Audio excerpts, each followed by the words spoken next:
That hurt.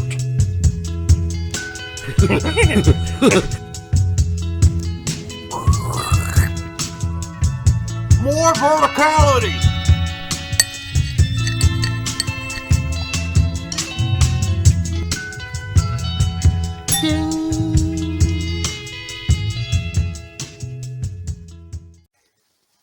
Okay. So we're recording. Welcome to the Straight Red Card. I'm like, are we ready? Brad's like, no, we're not ready. Okay. Yeah, that was fun. And then I was just gonna wait to see how long. I mean, it's probably all gonna get edited out there anyways, but still. You snuck up on me, motherfucker. All right, so kind of like Will snuck up on Chris and went whoosh. So that wasn't much of a sneaking up on him. It was because I think Chris was like, okay, why you come up here? Let me lean forward. I loved how he referred to him as Richard too. Because that's what obviously he was getting his award for in the end. Okay, Richard. He's like, okay, Richard. Like, you don't know how big of a dick this Richard's going to turn out to be. All right. We're going to pick. Thank you for saving that for that. Yeah, we're going to do the player ratings for the last Costa Rica game. And it's really weird because some of the regulars who usually do it, like CBS, they didn't do it. Shredder didn't bother doing it. I think it's because they're like, yeah, this game's fucking meaningless. I'm not going to waste my time doing player ratings for this. So it's just us, MLS, NBC, Foot Mob, 11 Yanks, and Tactical. It was, you can see, for 11 Yanks and Tactical. I just noticed, I noticed Pete's Greg score. Oof. Yeah. Harsh. Not friendly on him. I gave him a 6.5 because I thought he put the right players on the field. Yeah. But, I mean, let's start at the top, though. Stefan, 3.8. Average between Ben Wright, Joe Prince Wright. They're both named Wright? No relations. No relations. No. Brothers from different mother. Lizzie Bercherano. And then there's Pete and Tactical. And then the tough thing is they usually each do their own numbers. They only did their own numbers, really, for like 2 players and Greg. They're like, and then everybody else gets a 3. Everybody gets a 3. Everyone gets a 3. I'm like, really? I got to put all these 3s in here? So I think at least Tact. I know Tact said on another video that he's had a day to sort of reflect.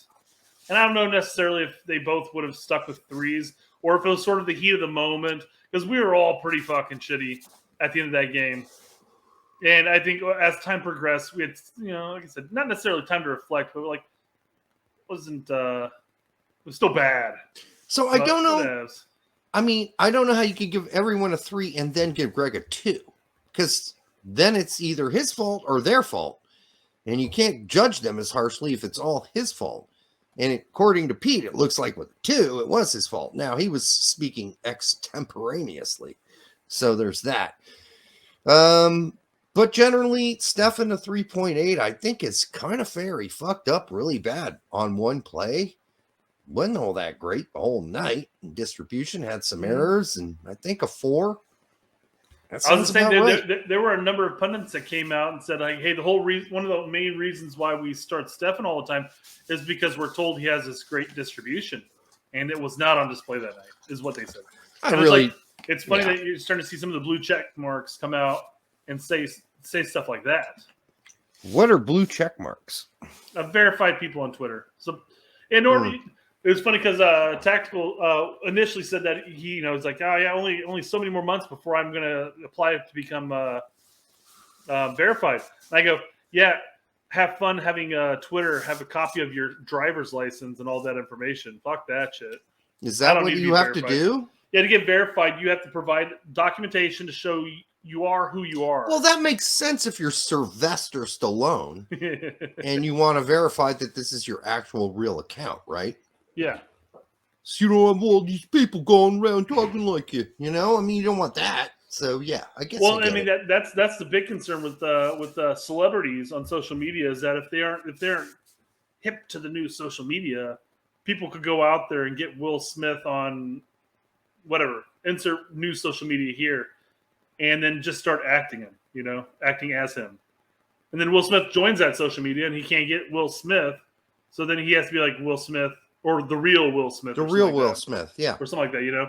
Yeah. But yeah, no, so, I mean, obviously that's what the whole point of the blue check marks on Twitter especially is that you're verified, you are who you say you are. But I don't necessarily need to give Twitter any more information than I already do. Yeah. I don't need that to happen. Twitter doesn't need to know everybody I've had sex with in my life. I think that's ridiculous. That's what this show's for. No, we don't talk about that either. Be 100, at least a 200-page book. As far as Stefan is concerned, I think the 3.8 is pretty damn accurate. Obviously, we don't give points, so I would probably teeter towards the 4. Because I mean, they were. Well, I did. I gave him a 4. I mean, if I've got to round up or round down, I'm not going to round down to a 3 in that sense. No, I think it's a 4. I don't think it was a great game by any means, but I also don't think it was like just god awful. I think the huge mistake he made was one big mistake, not punching that ball. Okay, that's fine. I can live with the rest and some bad passes. And you know, the first goal, obviously, you know, it came straight at him, but you know that was a rocket of a header. I mean, he even kind of reacted well, and I guess that's the difference between Navas and him. In that sense, I feel like Navas probably would have saved that. But that could be that. Quite frankly, I mean, he's a decent shot stopper. That could simply be due to the fact that he doesn't get enough playing time. Yeah, and we'll get into that. But anyways, we're 6 minutes. We're 6 minutes in. Let's run Jedi. through this faster. Jedi gets a 5.3, which I think is harsh. I think Foot Mob is more around where I gave him a 7. Foot Mob gave him a 7.5. Everybody else is like raping him in the butt, and I wouldn't do that. So yeah, you wouldn't rape him in the butt. No, I wouldn't, and I wouldn't give him a 3. I think that's way unfair for the way he played. They played up his wing the whole fucking second half, and he tried his best to find somebody in the box. He made multiple crosses. He was interacting. He was gassed in the first half. He He still interacted well with LTD, LDT the whole game. I thought in the second half. I think even the average out of 5.3 is still harsh, and I think the threes are harsh. I will say I still hold him accountable for the second goal. He got caught sleeping back post, standing around, and he wasn't the only one though. We've talked about Acosta too, but I mean he did get into the attack. He disrupted a lot of the attack of Costa Rica's attack as well when they kept coming down the side. So I would probably say given that he was responsible more so for the second goal, I would say maybe a 6. All right. I'm going to stick with my 7, but you're right there with the 5.5 people. Miles, 5.2. Again, those scores, I think you just have to take out Pete and Tack scores at this point because they're just. So you're saying a 6.25 basically. Yeah, they're just scores. Mean. They're just being mean. I think a 6.5 is absolutely fair for him. They're living with their emotions on their sleeve. Absolutely. That was an ugly game, but I don't. Yeah, exactly. It was an ugly game, and I don't think everybody deserved a 3. I don't think they deserve 7s and 8s by any means either because we ended up losing to a B squad. But as far as Miles, I thought he was adequate. I mean, there's some nitpicky things I could probably bring up, but I won't. So I think your 6 is probably accurate. So Zimmerman, I gave a 6.5, which is lower than Foot Mob, but higher than MLS and NBC. The 3s, no. Sorry. I'm going to flip flop here. Actually, I'm giving Miles a 6.5 because he had that rocket of a shot in the first half that now was stopped, but that was a great save. And Miles Robinson. We're talking about Zim. I know, but I went back. So I changed him to a 6.5, and because I thought about this too. So I changed him to a 6.5 because I wanted to put Zim at a 6. I don't think he was at fault for that first goal, but I also think that, and this could be all Berhalter, quite frankly. But I'm not a big fan of the zone in that sense. A zone where you're kind of lined up in the same area. But I mean, we had four people on our 6, and their entire attack was like PK. So there's like a 4 or 5 yard gap between everybody. And of course, everyone's just going to be attacking, but then don't run backwards and try to slip it out. So I'm going to dock on them. I'm giving Zimmerman a 6. Pete and Tack can't keep fucking up our score system this bad. They're going to have to do some better work here. Threes across the board is not good. Yedlin, we got a 5, 7, 7, 7, and then 2 threes, of course. So I think it's more around a 6.5. I think would be fine. I went with a 7. I didn't think Yedlin was that bad. I thought he was actually really good at certain points. So I'd probably be between about a 6 and a 6.5. That's fair. Adams, I had my complaints, but again, yeah, I'm not wasting much time on that. Yeah. Adams 5, 7.5, 7, 6, 5.5, and then the threes, of course.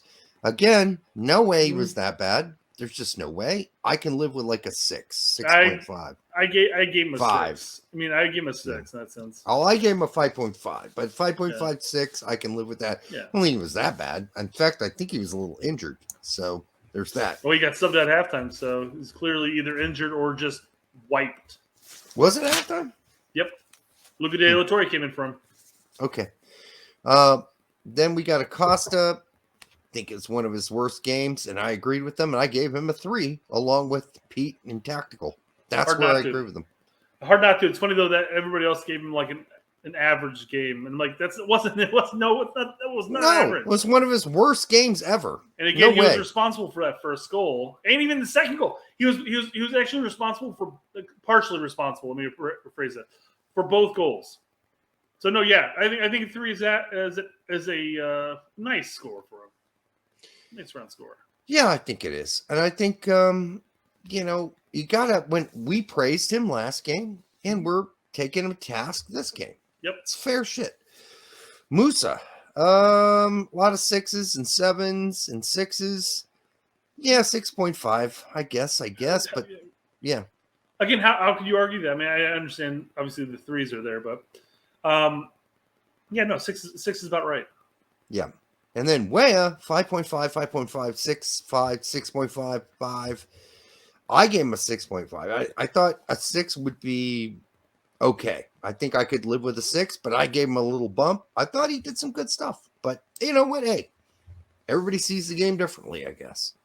But he's not a 5. It wasn't his cleanest game as far as touches and moving the ball forward, but he's still dangerous. So, I mean, it's dangerous in creating opportunities. Not saying that anything ever came from them, but yeah, the chances were there, and I think a 6 is about right. I skip Pulisic. 5.5, 6.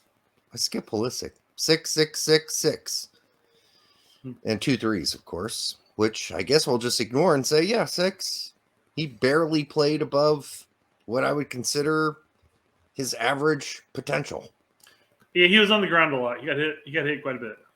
So and that was that's on purpose. I mean, it's going to be basically anybody playing against us. That's going to be their MO. So, yeah. I mean, he did what he could. Pepe had one good move and got a 5.5, 5.5, 6, 5, 6.5, and 5. I think it's more like a 5.5. I think that's a fair score. He had a couple good shots. I gave him a 6.5. Required save. You gave him a 5. No, I gave him a 5. I'm sorry. Yeah. I mean, I would bounce up 5.5 to 6 because again, wasn't a perfect game, but he had at least 2 good chances that required Navas to make a save. So I thought I only really counted that as one chance. I didn't think the other one. He had the goal in the first half. He had a chance on first half, and then he had that one that Navas ended up having to punch away in the second half. Now that may have been a half chance, and he probably could have caught that one, but it still required a save regardless. I guess. All right, but yeah, we're splitting hairs. Reyna, how do you give him a 3? You don't, guys. Come on. Fix that. So we're going to discount those because we got a 5, 6, 6, 5. A 5.5, 6, 7, 6. I'm kind of with Ben on this one, the 5.5. I would go with a 6. I think it was a slightly above average game, but I feel like we were kind of on our heels at that point anyways. I think 6 is fine. Sure. I'm saying 5.5, we're splitting hairs there. De La Torre, 6.5, 6.5, 7, and 7, and then 2 5s. So man of the match, in other words, huh? Yeah, he was. On average, 6.2 was the highest score. Isn't it strange, though, that every game he's been in contention for man of the match? least in all of our It's eyes. not strange for me. So we had this huge debate with Luca De La Torre last summer Mhm. about how when he was included, how he quote unquote stole minutes from Owen Otasawi. Yep. And I'm like, well, I mean, there are other players that quote unquote would have stolen the minutes from him, but that was never a surprise that he got included. Those of us, when I say those of us, I really mean us. We're saying include him, bring him in. I was pissed off that he wasn't in the Nations League squad. I think Pete, Sam, FIFA. Doesn't fucking surprise me here. So I think everybody was calling he's for Luca De La Torre. He's finally a staple, even if it's half here or a game there. But every time he comes in, he puts in a man of the match performance. Yep, I agree. Absolutely needs to be included moving forward, 100%. Ferreira 4, 5.5, 6, 5. Discounting the threes. I'm gonna give him a 5 as well because it was what it was. It wasn't much of anything.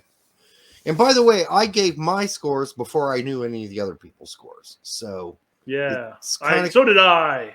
So interesting how close we are, right? We're pretty close. Like we're generally in the ballpark. Whereas a couple outliers. Pete and Tact are the outliers. They're like, yeah, fuck you, 3, bitch, 3, have a 3. Everyone gets a 3. And I think that was the whim of the moment for them. Sure, absolutely. I think they were just like, fuck it, let's. I think I think knowing what happened in the game, if they went back and rewatched the game, they might have a slightly different. They may still give a lot of 3s and 4s in there, but it is what I mean. At that point, what are you gonna do? I mean, again, all of us were kind of, that game sucked. It sucked. That game. So it sucked. I understand the whim of the moment type of grades there. So yeah, it did suck. And then Greg, there's only no more. So it's 6, 2, 6.5. I think Moore had like 20 some odd minutes there. Nope. Yeah, Moore came in. Oh, you didn't do much, is what you're saying? I guess I didn't put him on here for whatever reason, but I've got Football Mob with a 7, a 6 for NBC, and a 5 for MLS. Ben's right. I guess for more. Wow, those are generous. I must have chopped him off on accident. He might have been. I mean, I didn't there, and then I cut him out for Greg. I don't know. I didn't see anything bad, but I didn't see anything good from that. I saw nothing. Yeah, so that's like just like I saw 6, 7, 5.5. Like, I gave him a 5. There's my score. Yeah, exactly. What could you do? So, all right, so Greg. For Pete and Tack gave him a 3, of course. So yeah, a 5 I think is fine. Like Moore just did his thing, and they never went down with his wing in the second half. Anyhow, yeah, it was all Luca De La Torre down the left with the Jedi. Yeah. So Greg gets a 4.6. I think that's unfair based on Pete and tactical score. I think a 6 is something I could live with, though. So you didn't count the zeros at all, then, right? No. Okay. TRAT is total ratings. Yep. So 4 of them. And we kind of talked about this in the live stream. I thought that he put out the right squad for the most part. Now, mind you, they may have been exhausted. That might have been a ding on his part that he played the exact same squads, minus Acosta and Yedlin and Weah. But anyways, I think a 6, 6.5, a 6, I guess. I mean, the only thing it's like he put out the right squad, but he just didn't fix the tactics. It was like so predictable. That's the problem. It's like, was it above average for Greg picking the roster? Yeah, he did a good job picking the roster, but then he sucked at everything else, like adjusting, bringing in subs, tactically what we were going to do. It was so predictable. So he just kept losing points with me down to the point where you put the right guys on, but adjustments, bad, very bad. Like adjustments to play, adjustments to tactics, none of that shit. So, all right, we're done with this segment. We're going to go on to the next, where we will talk about the World Cup, our predictions for the World Cup roster based on what we just saw in this whole gigantic window of qualifiers. all the multiple windows. And make sure you like, subscribe, share it with grandma. And we appreciate you being here, liking the show, and things are just getting better. So stay here. We'll be back tomorrow. Good night. That hurt.